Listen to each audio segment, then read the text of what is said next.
Hello, everyone. Thanks for tuning in to the journey back from domestic violence. I'm your girl, author Erica. Today, I have my friend Lachelle on. She's going to tell everyone her story. So, thanks for taking time out your busy day, Lachelle, to stop by at the journey back from domestic violence to tell your story. Say hi to everyone before we start. Hi, everyone. How you guys doing? Thank you so much to my beautiful friend Erica for having me on the show today. So, we just going to go jump right ahead. You could go ahead and start telling your story. Okay, my story to domestic violence, how I became a survivor. It all started, I would say, 28 years ago. I grew up in the church home, and I'm the baby. I wouldn't say the baby. I'm the middle child of two brothers. So I have an older brother and I have a younger brother. And we grew up in church. It was a Pentecostal church. It was apostolic where we couldn't do strict. It was strict. And I was the only one that had a baby. I had a baby at the age of 15. I had a baby at the age of 15. So I was also a daddy's girl. So when my daddy found out that I was pregnant, it was like no more things for you because you got a baby now. So you're still my princess, but you got a baby now. And when I had the second baby, he's like, "Oh no, you're not getting any money." My daddy kept me with money, kept us taking us out, going places and everything. Even though him and my mom wasn't together, but he still took care of us. He still took me and my older brother out, did whatever we wanted to do, spend the nights, bowling, pajama parties. I was my first cousin on his side, which is my auntie on his side. But to make a long story short, I don't want to keep blabbering, but to make a long story short, we all so everybody told my dad that I was expecting another baby. And so my daddy came in and he called me. He said, "You got another baby?" And I'm like, "Yeah, but it's a girl." And he said, "Well, she's going to be the princess now." He said, "Because now you gave me a grandson." He said, "Now you're giving me a granddaughter." So he said, "No more money for you." So he started dating and the girls was coming over. He didn't have no time, but he always made time to give to the grandkids or whatever. But he didn't make time for me. So you could say I was missing that. I went out with my friend, walked over my friend's house. I was my best friend in the neighborhood. I was from the west side. So I walked down the street, had my son in his hand, hold his hand, and had my daughter in the stroller. And so I seen this guy. He was a neighborhood fine, like oh my God, Cadillac, the curls, everything, one of them guys, like, if you talk to me of all people, you blowing your horn at me. So he blew my horn. He said, "Come here." He said, "What you out here walking these kids for?" I said, "Well, I just came from my friend's house. I'm gonna go ahead and drop my baby back off at the house." He Mhm. said, "Well, let me see you for a minute." I'm like, "You want to talk to me?" So I said, stayed on over there, talked to him. That little conversation lasted for a whole hour. Wow. Standing outside until he said, "Well, it's getting dark. Those kids need to go home." So in my area where I stayed at, it was like the neighbors knew everything. Remember, I Hmm. grew up in church, so Right. neighbors knew everything. Like who I got a car with, if I got a car with in the back. So I was telling him, "Well, I can't go. My mom be looking outside, so you have to drop me off near the corner." So he dropped me and my kids off near the corner and waited till I got to my big. He didn't see what exit I went in, but he made sure I waved. He could Right. see me, go in. So everything was fine. He would call me. He would call me and tell me to come out. I would always go to my friend's house, tell my mom I'm going to my friend's house, Right. whatever, so I could see him. Right. Uh, that was my way of seeing them. My mom was always the type, "Well, you take one of them kids with you." Now, I'm not watching both of them babies. You take one of them kids with Right. you. Right? So I would always, my daughter with me. Uh-huh. He he took me out, Erica. We went to breakfast. I remember this one time he took me to breakfast, and he had said, "I really like you." He would talk to me in that deep, very white voice. "I think you gorgeous," and that smile, and I'm like, you know, Just giggling. giggling and summing it up. And then he said, "I can make you my, you all right with me? I'm gonna make you my girl." What? Okay, okay, right. I'm excited, yo, girl. Hey, So he said, okay, I'm gonna come pick you up. We're gonna go out, breakfast. It was a little breakfast, 24-hour spot in the neighborhood that Right. you could breakfast, dinner, whatever, little joint.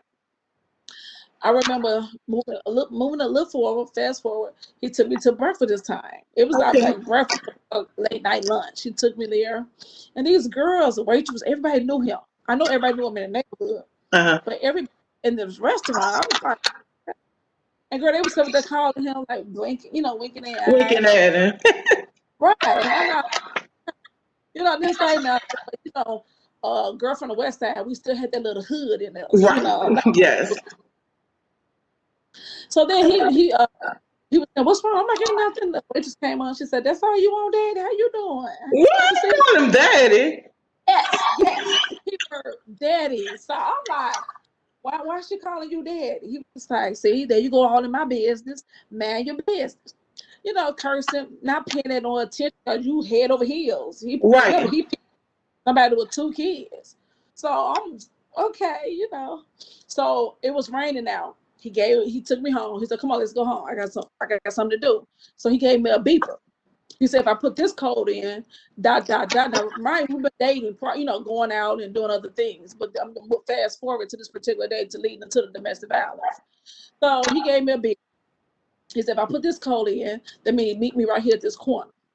He Okay. said, he never did come pick me up in front of my house because I told him how strict my mom was. Mm-hmm. He said, "Put this code in means I love you." He said, here, he went in the glove department. First, it was right. He got some newspaper and put it over me, opened the door, put it in the car. Then he came over in the car. He said, "You okay?" I'm like, "Yeah." He gave me a kiss. I'm like, Right. Go ahead. um, we good? Go ahead. Okay. So, like I said, he gave me a beeper. So the beeper, he gave me some codes. And the code was to come outside, meet him outside. Then Right. he gave me another number. That number means that I love you, I'll see you later. So he said, "I'm gonna give you this envelope." Get in the car. He said he went in his glove department, gave me an envelope. And he said, "Don't open it till you get home." I said, "Okay, What? okay." Right. So he dropped me off. I went home and said there was a bunch of money in the letter. He said, "Baby, you have to get Wow. something. I'm gonna be gone." He said, "I'm gone a couple of weeks. I got some business out of town." Not paying no attention, West Side, the flea market, you got some money, you finna go shopping. He came back. He told me to meet him. He said, "When you drop the baby off," fast forward again. He said, "When you drop the baby off," he said, "I'm gonna come and pick you up when I come back in town." And he said, "We're gonna go have some pizza at my house." I Right. said, "Okay." So I walked on my house. This time I just had my daughter. My Okay. daughter who was 30. So I had her in my arms. She was only 1. And I walked down. My friend had to remember. My mom said, I said, one of the babies. So I said, "Well, you know what?" I told my girlfriend, I said, "Well, he's not coming. I'm going to walk back home. The baby getting sleeping, irritable. It's nighttime now, and I'm Right. daytime. So I'm going to go ahead and head home." I walked the opposite way of my normal routine and stopped at the barbershop where my little son would always get his hair cut at. Right. I see the barbers outside, like, "Hey, don't forget, I need an appointment to come and cut my son for y'all cut my son's hair." They said his big old head. He need to sit still. Same thing you're doing, laughing, right? Uh-huh. I laughed. A car said, "Cheer." I'm like, I look. I'm like, "What? Hey, babe, what's going on? Get the F in the car." I don't want to disrespect the broadcast. So he said, "Get the F in the car. Get the F in the car." I'm like, "What?" So they sniggering and laughing. "You better go on, get in the car." So I'm like, "Okay, well, y'all silly. I'll see y'all later." I bring my son a haircut. Soon as I got a car, "So you disrespecting me? You know I like them niggas. So you disrespecting me? You look at this short stuff you got on. So you acting like a hoe now." What? Right across my face. I'm like, "Oh my God. You said you would never hit me. What did you hit me for? Get in the car. Get in the car." So I've got my baby right here. Didn't put my baby, come back in the day. It didn't matter if you put your baby in the back seat or not, or the front seat. Had my baby right here. He smacked me, did like this, and got my baby. I said, "Oh my God, you said you'll never hit me. Shut the F up. You know I don't like them. You know they don't like me, so you want to disrespect me. You want to disrespect me. You want to disrespect me." I'm like, "But you hit me. No." He said, "You raised your voice at me." Boom, again. So this time I'm feeling something like, like something, you can feel like the hotness coming down from my mouth. But I got my baby, she started crying. Shut her the F up. Shut her the F up. The light is right here. So he turned, started through the alley, get out the car, slam the door, come in and started hitting me. Boom, boom. Tell y'all disrespecting me. Boom, you disrespect me. You out here being like, oh, that's why you ain't answer the people. That's why I've been calling you. I've been paging you. You ain't answer the people. You ain't answer the people. I got the baby bag here. I took the opposite walk, trying to hold my baby. It's getting dark. The beepers in the baby bag didn't pay attention to the beeper no Right. more. Because he said he'll let me know. Call him when I make it home. So that's my whole attention to, beep him when I make it home after I drop Correct. her off. Then, I don't know what happened, but he came out, turned in that alley. Now his house wasn't too far over because in the same neighborhood. Right. His house wasn't too far over. Turned in that alley. It was pouring down rain. Remember, I said, let me get my baby to the house before it started raining. Right. Before it get rain. It started pouring down rain, the thunder, and the light. My baby started crying. He said, shut her the F up, shut her the F up. Put it in the back seat. I put it in the What? back. Yeah, I can see it as the daylight now. I put her in the back seat. Shut up. Be quiet, babe. Be quiet. Shut up. Stop crying. Stop crying. Give her pacifier. Try to give her bottle. When the baby crying hysterically, they don't want no bottle. Right. They don't want nothing. Right. They don't want nothing. So as I'm turning over to her, trying to give her bottle of pacifier, he started hitting me, got me out the car, dragged me and everything. He said, okay, I'm going to show you some more. Now on his block, let me go back. On his block, every time I used to go over there, everybody in the neighborhood would be outside. This raining or not, they would sit on their porch because there's never houses on that block. No building Uh-huh. houses. This particular day, this night, raining. Nobody outside. Nobody, Erica. Nobody was outside. So he's swerved, kept going over the big old hump in the alley, parked right in front of his house. It's a tree. I'll never forget his house to this day. It's a tree right in front of his house. Tree came out the car again, got me out the car, drugged me. I had the ponytail, those curly ponytail you put in the microwave with the Yeah. the big old ball right there. Yeah. He pulled that for me. I'm like, hey, why you doing this to me? Why are you doing this? Shut the F up. You disrespected me. I've been calling you, so you with that nigga? So you was with them all this time. You was with them all this time. Yeah. What? Excuse my language. B, you doing this to me? You doing this to me? I be giving you money. I be doing this, take care of you and your kids. You doing this to me? Okay, I'm gonna show you how not to play with me. Shut up. So study crying, get out the car, beat me. Erica, he just beat me. I was black and blue by the tree, the lightning and everything. So I'm like, oh my God, you said me, just leave me alone. I want to go home. You're not going home. You're not going home. Get your baby. So as I'm getting my baby, he goes up the stairs. He said, well, you go in this house now. Study pushing me. I got my baby. Study pushing me. And I did one of this. Don't do it again. Do it again. Do it again. Goes up in the house, all the way up the stairs. To see this vision up the stairs, I'm doing like this, wipe my face, trying to tell my baby to stop crying. Right. Trying to calm the baby down. Now trying to calm her down. See the brown stairs. I can see everything good now. So, once I survived, I can see everything.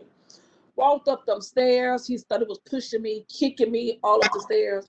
He beat me with a pistol. Put that baby down. So as I'm sitting there, my baby, how the baby flop back on the bed, He said, "Shut up now." Okay, you don't want to shut up. Goes on his bed. Put the thing on the gun. A So the gun? bullet, yes, the bullets dropped. So I don't know if it was one in the chamber or not. And started hitting me on my back. Started beating me, like pistol beating me. Oh, you doing this to me? Shut up. Give her bottle. If you don't give her a bottle, I'll shut both of y'all up. So I hit, get your bottle. And I'm doing get your bottle. Get the bottle. Shut up, please. Don't hit me now in front of my baby. Mm. He said, shut up. So you want to act like a hoe, huh? You want to act like a hoe? Yep. My little skirt off that I had on. Right. Again. And I'm saying, no, please. You said you love me, baby. Don't do this. No, shut up. And begin to have sex right there, baby crying, bottom. Yeah. So I'm sitting up there. He was done. He rolled. Somebody knocked on the door. They rolled over. I rolled over, got my baby. And I'm doing like this, just holding her real, crying, legs scrunching and everything. He went down the stairs. I'm listening. I heard the door close. Boom, like slam. He left. He forgot to lock the door. Now, when I was going over his house, he always locked the door. He forgot to lock the door this time. Right. The door was cracked. Got my baby and did it like this. Blood and all on her. She had a pink little dress on her dress, her shirt, everything. I tiptoed down the stairs, real slow, and I kept doing this. I opened that door. I don't know if I closed that door back to this day or not. I don't know. I ran down them stairs, barefooted and all, no underwears on, no nothing. Ran Wow. all the way home. I get home. You could tell it was like probably mid-morning. My mom said, Punky, is that you? I'm like, yeah, Mom. She said, well, be quiet. Don't wake up my son. It was Darrell. Don't wake up Darrell. She said, I figured ready to go to work. She said, but everything is in there for you and the baby. I'm like, okay. Mom never came in the room. I Right. said, okay, because she was getting ready to go to work. Mm-hmm. I put my baby down, my baby down on the bed, gave her pacifier, said, shh, put the blanket over. My kids, I don't know. I put a blanket around them. It's like they soothe and they go to sleep. So I put the blanket on it. I got in my closet, Erica, and I said, and then started crying. I was crying hysterically in my closet. I heard the door close. I still did not get out. I would say the moment when I did finally get out that closet, I just got hidden in that closet. Couldn't believe it. Moments later, after I got the closet, came out the closet. I heard the door close. I came out the closet, said about probably an hour later, went in the bathroom. I looked at, ran the water. I looked at myself, and I was like, Wow. I'm like, oh my God. I'm gonna get him. Call it blah blah blah blah. I'm gonna get him. They gonna get him. Oh, I'm gonna Mm-hmm. get him. You know, I knew all kind of, gas back there. I'm like, Mm-hmm. oh, I'll never get my brother, my son. I'm gonna get him. Right, my God, why me? Why you have to do this to me, God? In that mirror, God said, vengeance is mine. You didn't even, I said, he said he loved you. I said, you didn't love yourself. You was looking for love, but you didn't even love yourself. Right. When he said that to me, I just cleaned myself up. And I would say a couple days later, my mom sent me to the store. She said, I need to go to the store. Can't tell mom what happened. Right. Too embarrassed, too scared. Grew up in church. Right. You the PK child. Yeah, yes. So couldn't tell mom what happened. Remember, I was supposed to be going out and all this other stuff. But at that time, it's called backsliding, Right. because I grew up Mm-hmm. in church. So my mom said, I need you to go take these pop bottles or y'all get y'all some, get grandkids some. Back in that time, you take the pop bottles, get money. But she Okay. said, take these pop bottles, because she didn't want the pop bottles to stay in the house. Right. Take these pop bottles, go get y'all something to eat or whatever for your kids to snack on. I'm going to go to Bible class, but I need to come back. I watch these other two, but I need to go on and come on back. Right. When you do something for them, they'll watch it. But Yeah, they gonna watch both of them this time. so embarrassed in the neighborhood because we had a pretty lit the street I was on. It was pretty much old school. A lot of older people working, but I called them the nosy. The nosy Everybody crowd. know what you're doing with you, who you going out with. Yup, everybody know everybody. I know everybody. I walks the opposite way, and I see one of his friends. He said, "Hey, what's up?" I'm like, "Hey," but I had on my shades. Right. That was back in the day. That you wear your little shades. So I had my little shades on. He said, well, what's going on? I'm like, nothing. He said, such and such. I revealed his name. I said, yeah. He said, man, you heard? I'm like, not knowing if he heard me. Right. He said, man, they got raided. I'm like, they got raided. You know what? Yeah. That whole house. They got the whole pimp house. They got the whole house. I'm like, for real? He said, you ain't know he was a pimp? Man, that's crazy. She said, that was your boyfriend. I'm like, yeah, that was my friend. Too many people didn't know in the neighborhood. Right. I'm like, yeah, friend. Yeah. I'm like, oh man, but going on to the store, it's just like I just started crying. But I was still scared going, didn't know if somebody seen me or knew me or whatever. Right. Mm-hmm. But it was just like the Lord had gave me my vengeance. It was right there. He didn't pay it back, and he was locked up for a long time. So it was just like that was my victory, all in there wrapped up in one. One. And I tell Mm-hmm. everybody, I was like Tina Turner. When she was running with her purse across that street, that was my baby. You're I right. did not tell my story, Erica, until 2018. Wow, the story. When I was hidden. It was a hidden secret. My husband didn't until we got married 2016. Wow. Wow. So I didn't tell nobody. Wondering what people say. Right. Uh, Because you the PK child, so they and then you're in church. So exactly. People say that you was in it for the money. No, it you wasn't didn't the know money. nothing about the money. It was like the neighborhood guy finally hollered at me because I didn't think I was pretty or beautiful because I went to church. Right. So I didn't get that type of attention from nobody, except my dad. So it wasn't that I was missing my dad. It was just like he forgot about me and put my kids first, First, right. which that was a good thing. Right. So with all this going on, how did being in that situation? How did that make you feel as a woman? Going through this, like he just beat you, raging you. Like, how did that make you feel in that moment? I thought I deserved it because Wow. So you felt to be like you honest, deserved that. yeah, I feel like I was being disobedient, hanging with the wrong crowd, hanging with friends when they was, smoking weed and whatever. So I thought it was like, okay, I deserved it. You know, um, I won't say I don't blame anything. I don't say it's God doing. I just said at that time, it was for me. It was meant for me to go through that at Hmm. that time, so I can tell my story to women now to even So, get closer to God. With God, I was 10 years old. I grew up in the church since I was 10. so it was a lot that you didn't know about because you growed up in the church. It was like you focus on this, not on that. We're gonna teach you this Yeah, and not the other stuff that's going yeah, on outside. yeah.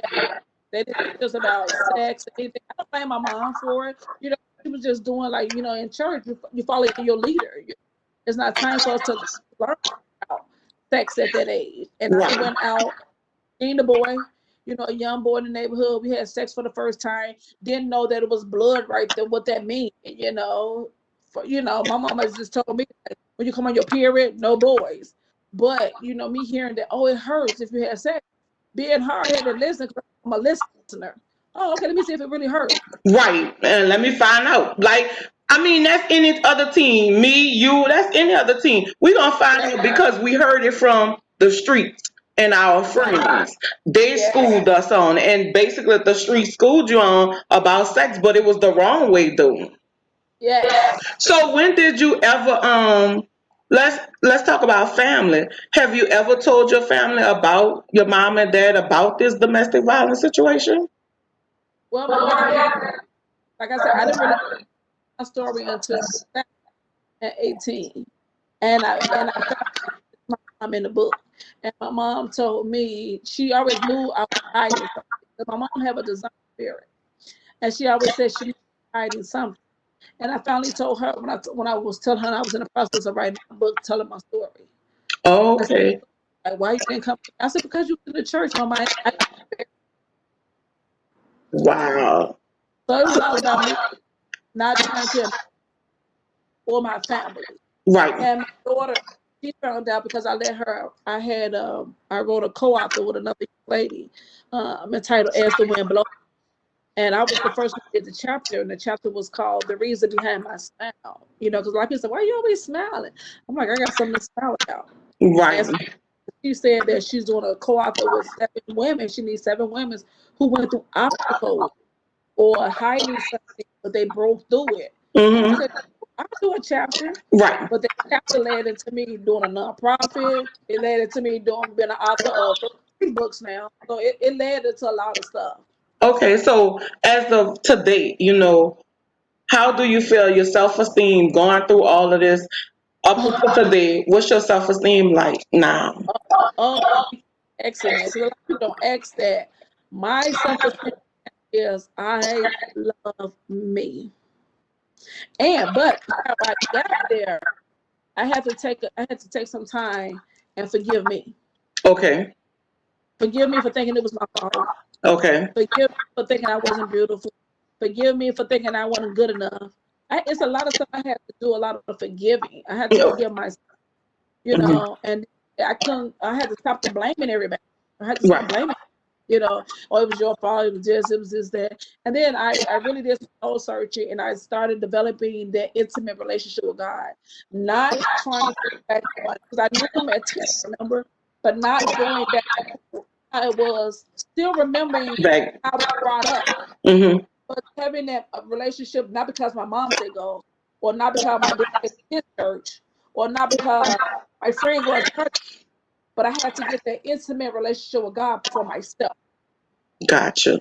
And I think that started when I went to a friend of mine's mom, won't say a funeral, but a life celebration that passed away. So we did a life celebration, and her husband did the eulogy. And his words was, "You got to have an intimate relationship with God." Wow. Not saying get the Holy Ghost, get the tongue speaking Holy Ghost, or you got to get saved overnight, but have that relationship with God so you can tell him everything that's going on with your life. And once you tell him everything that's going on with your life, then allow him to move accordingly.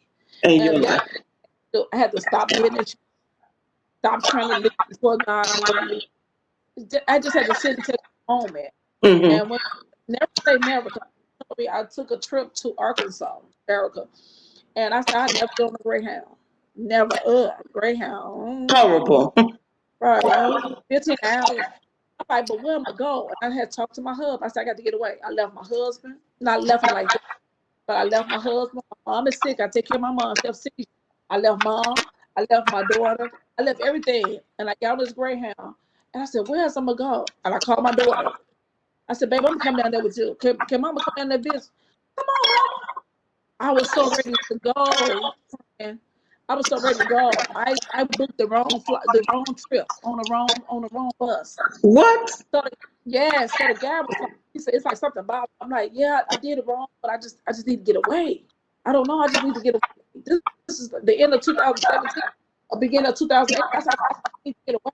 I just need to get away. He said, oh, okay, just calm down. I'm like, okay. So I said, well, how are we gonna do it? It's $20 if people know Greyhound. If you book a flight, but it's not the right try to cancel it, redo it. It's $20. Said, don't worry about it. Because I don't know where you're trying to go, but you need to get there. Right. I got on that Greyhound, and everybody was asleep. The little baby in the back was crying. Everybody was asleep, crying, fed, long trip. I said, after we got back on another bus, and I just sat there, started pouring down, crying, and I just felt a relief of, whew, Heaviness. That heaviness just dropping off. yes, like everything that was here, I released it. But this is how I released it. I wrote it down, and it Like came this out. good. That came out to my second book, my first book by myself, and it's called Breakthrough. Still, I Wow. because I was going so much. I was getting pulled this way. I was getting pulled that way. My situation, not loving myself, trying to be a wife, then trying to be a daughter. Then Mm-hmm. who go first? Right. Trying to balance it all. Right. Then my baby daughter, wanted to commit suicide because she found out she got cancer. Oh. I was just getting pulled here and there, here and there. My husband almost dying. He had to have emergency surgery. They want Wow. brain surgery on my mom. So it's like, who do I turn Who to? go first? What goes first? How I Right. balance all this? Yes. It was like, who do I turn to? And I'm like, where's everybody when I need them? Who do Right. I talk, who do I talk to? And I was guess there for everybody, but I need somebody. exactly, somebody to talk to me. And that's when I said, you know what, I write that, and God just started giving me all types of words and vision, and said, I never left you. I was here all the time. I was here all the time. But you needed to see that. So I started building a relationship with him, and can't nobody take I nobody. heard that. Now let me ask you this. During that time, did you seek any therapy? Did you go to therapy? Did you go to counselor? Did you do any of that? Or it was just all that inspirational, that God seeking thing kind of going on? It was all it was the inspiration. It was me writing my book. It was me doing affirmation to myself. Affirmation. Okay. Doing a lot of that, like you beautiful. I was listening to a lot of YouTube motivational quotes. Okay. I was a lot of self healing, and Okay. then I would go into my bedroom and just have a moment with God, and I just talked to him. It was I was not praying. I'm not even gonna lie to you, Erica. I was not on my knees praying. I would just be like, so what do I do now, God? This is not working out for me. I need you to remove some women's in my life that is not there for me. Right. Um, I want you to remove all the phony people in my life. I Right. need people with positive energy. What is my next move? What do you Mm. have for me to do? You know what I'm saying? And he just told me, I just want you to tell the people the same way that I intend back into your life, the same way you allow me to do the same for them. Wow, that's powerful. So I've been doing. where you at as of today? What your marriage, your kids, how is that? Like what's the life is now today and what's the future looking like for you? Oh, After going through all of this. oh my God. Right now I'm happily married. Been married to my husband going 4 years now. 4 years. Congratulations. Thank you. I'm a glam mom of 6 beautiful children. Glad Um, mom. yes, when the doctor said that my daughter couldn't have no more babies, my baby who wanted to commit suicide with the cancer, she was blessed with a miracle baby last year, made a year in September. Wow. So she is loving herself now. I am an executive director of a nonprofit organization titled Am Me. That's Am Me, ambitiously motivating mental empowerment. And what I try to do, I talk to women and girls of all ages that's dealing with low self-esteem, Mm-hmm. self-love, self-worth, personal development, and who are victims of domestic violence. So what I try to do, I try to give them the resources and the tools to get out there and know their self-worth, know that they are more than enough, know they are beautiful, bold, confident, and be Yes. unapologetic. Yes. So once the Lord did that, I became, like I said, I'm a co-author of As the Goes. It's on Amazon. I'm an author of Still I Rise. That's on Amazon. And I just finished my journal that I'm an author of, my own personal journal entitled Your Inner Self, a journal to discovering the diamond that's created in you. Wow, I love that. I have a book called The Journey myself, and the journey is about my life too. I talk about how I stopped breathing on my mama at the age of 6 months. I couldn't read. Wow. So yes, I'm an author too. The journey is Come my baby. on. And wow. You see what he can't do? Come on. You can't tell me what he can't do. It was just knowing that inner side because I wouldn't tell nobody my story because I couldn't read. Like who want to tell somebody they couldn't read? So yep, that's my baby. So what's planned for the future for you? Right now, I'm working on up days. My I just did a domestic violence walk. I Okay. came up in August. Every month for the October, I do domestic violence speaking. I do speeches. I try to go to places and I try to motivate. I just started Right. doing it this year. So right now, that is, I'm working on my dream. I'm doing my vision. My vision is to, but I'm working on my dream, and my dream is to always open up me a preschool, not a daycare, but a preschool. And we could teach the babies because me and my friend Kim, she has Quality Day Foundation, and we talk about this all the time. Where the youth, we have to start with the youth of teaching them about domestic violence because it's getting younger and younger with this. They don't know. Oh, because your boyfriend asks you what's your password to your phone, that's a little controlling. That's something that's something that you need to be mindful. Yeah, yeah. A lot of girls, it's like they trying to see what's on the YouTube or the TikTok and try to get the butts. They try to get the reconstruction and all that so they can please that guy or keep that guy with them. And it's not about that. I be trying to get the women to loving yourself Right, because I'm the best person to tell you about loving yourself because I didn't. right. I didn't. But now I be in that mirror. My husband like, baby, you ready? No, wait a minute. Wait a No. minute, let me get this lawyer. Give me 5 more minutes. No, we late now. We late. We running late. But I need 5 more minutes. more minutes. Or I'll be like, babe, and I'll be down there by 5 minutes. Be here, baby, it's 30 minutes. Oh, okay. I get that extra applause, right? So it is. We need to, like it's got to be teaching. I learn every day. I learned that cyberbullying is a part of domestic violence. So it's Yeah, like we learn it. It's that learn that we need to teach and keep teaching and keep educating these kids because they're getting younger and younger. Like walking around here 13 with a black eye. yeah. That's violence. They laugh at you know, they, that song was I beat that bee with a bat. So you know that song back in the day was I beat that bee with a bat. And everybody used to be on the dance. Or Yeah. there's some hoes in this house. There's a We not knowing that we dance until we saying what we are. Right, and that's a sign of disrespect. Like we need Yeah. to that empowerment. Just keep encouraging ourselves because I know in the morning I get up, funky bread, and I'll be like, Erica, you still beautiful, hair all over. But you have to keep encouraging Yeah, yourself. you got to. Go and write this journal. We got to empower. And I tell people, I can't empower you, Erica, if I don't empower me. Right. If I'm not no good, I can't be no good to you. Exactly. Exactly. So And before we end all of this, and I really been enjoying your story. I really enjoy everything that you have going on. What do you have for any ladies or men? Because we have men that go through domestic violence.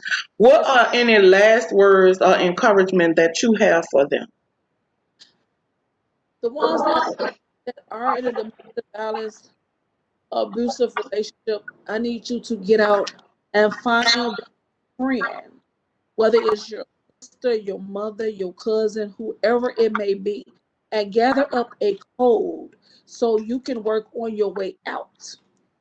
You got to set up you a code. Well, don't nobody know that code but your friend. Like if I could call you and I could say those 3 words, only you would know those 3 words that you know I need help in this Right. relationship and move forward to a plan where you can get out. It's a process, but once you get out, do not go to your house, your sister's house, anybody house that this person might know that you might go to, or Right. that this person might visit. Get ready. When you're ready, get ready. And there's plenty of resources out here to get you to a shelter, to get you back on your feet. That's what I'm here for, the resources. I'm here to get you back to building your self-esteem up, get you back out there to get these jobs, applications, because you are more than enough. And I need them to understand that there is help. My key word to women is you in this situation right now. And if you are listening to me, there is help. There is a way out. Get out now. Get out while you can now. Please, please, because God spared my life and I want him to spare yours. But it's you. You have to get out. You got to say enough is enough. I can tell you enough is enough. But you got to set that goal. You got to set that password. You got to look yourself in the mirror and say, I am more than enough. He don't deserve me. She don't deserve me for the men. Or if we in this partnership, whether it's a he, she, or not, they don't deserve me. Right. Get get out. Domestic violence don't have to come, and this is what people don't understand. It don't have to come from a man. No, Nope. domestic violence could come from your mother, Yep. it could come from your father, Your it's physical, sibling. it's mental, it's verbally, it's spiritually. Somebody don't want you to pray in their house. That's abusing you. Especially if you're a Christian, Yep. it's a lot of ways of domestic violence. We got to get out here and get the word. I want to break this silence, whether it be a movement or whether I want it to be global. I respect breast cancer awareness, but what about the survivors? What about the ones going through? Let's plan something. Let's do something to let them know you are not alone. We was there. We got out. You can too. Thank you so much for stopping by the journey back from domestic violence and taking time out your busy day just to even share your story. And congratulations from coming, getting out of that situation. And I know it wasn't hard, but you made it. Yes, I made. And if anybody reads me, that's on this podcast, always go on my website and my email, awomanvision.com. That is my website, a woman vision, one word, AWOMANVISIO. They want to email me. It's always secret. It's, we always secure. Nobody get your business. They can email me at a woman vision at yahoo.com. AWOMANVISIO at yahoo.com. There's plenty of ways you can reach me to get this resource. There is help. I thank you so much, Erica, for helping me get my word and my testimony. No problem. Thank you for stopping by. So you have a good day, and thanks You for too. thank you. Thank you.